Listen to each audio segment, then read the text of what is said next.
আসসালামু আলাইকুম। Hello everyone, Meher's স্পেশালে আপনাদের সবাইকে স্বাগতম।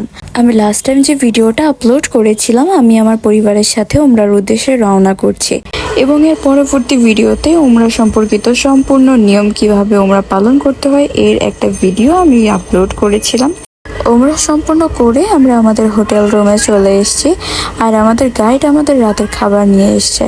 এখানে দেখেন মিসফালার আশেপাশে প্রচুর পরিমাণে বাঙালি রেস্টুরেন্ট রয়েছে, সেখান থেকে আমাদের জন্য বাঙালি খাবার নিয়ে এসছে, যেখানে রয়েছে ভাত, তরকারি, সবজি, তার পাশাপাশি রুটি সহ বিভিন্ন ধরনের বাঙালি খাবার।